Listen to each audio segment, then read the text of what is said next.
All right, so the Rabbi David Benchlouch brings the Rambam that is quoted elsewhere, of course, about the historical background of Chanuka. How is it that we built up to this holiday? And in the time of the Bayit Shani, Gazul Malchut Yavan, the kingdom or the Hellenism movement of Yavan, has enacted on the Jewish people levatel datam, to really eradicate the religion. They didn't allow us to study Torah, circumcision, and the new month, and so forth. And he also says over there that they went in after Am Yisrael and after the daughters of Am Yisrael.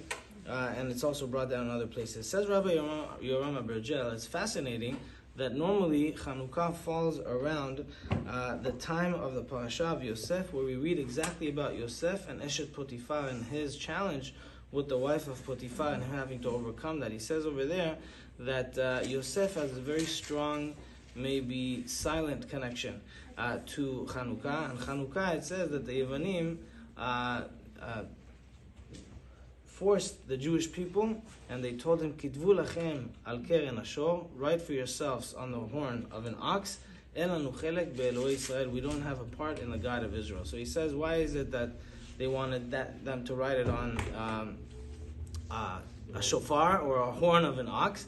He says, sure, we know that bechor shor hadar lo v'karnei re'em karnav, about Yosef HaTzadik, that he, out of all the maybe animals that you could bring some sort of depiction to the strength of Yosef, it would be a shor, as brought down in the Chumash. And therefore, the significance of Yosef is that he was able to overcome impurity. He was able to be in Mitzrayim, the farthest place from home, physically and spiritually, yet still maintain his spiritual status. And he was able to overcome that. And the Yevanim wanted to uproot that particular thing, to uproot the essence of holding on to Kedusha. And as close as they were in proximity to Am Yisrael, it's interesting that the word Yavan and Yonah have one difference in a hey. Am Yisrael, Leonah Am Tarat. So we're compared to a Yonah. But if you take out the Hey, which is Hashem's name from Am Yisrael, from the Yonah, you're left with the Yavan. So there is such close proximity, and so that's what they actually tried to lure us into.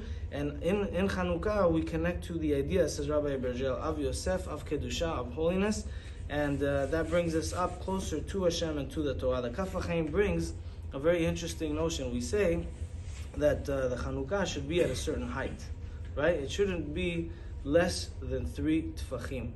It shouldn't be within 3 tefachim from the ground. It's not very tall, actually, if you think about it. It should be between 3 tefachim and 10 tefachim. He says over there...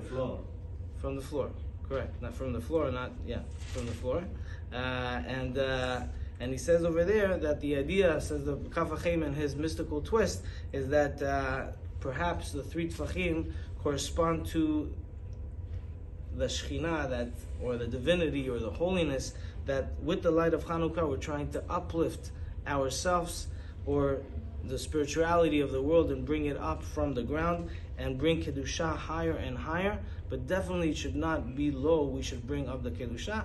That doesn't have a physical application more than the application of the height of the Chanukah, where it should be between 3 and 10. He says over there the light of Chanukah is to bring up the Kedusha. On Shabbat you don't have the laws of how high your Shabbat candles need to be. It doesn't say how high or how low it needs to be, because Shabbat has its own essence. It's holier.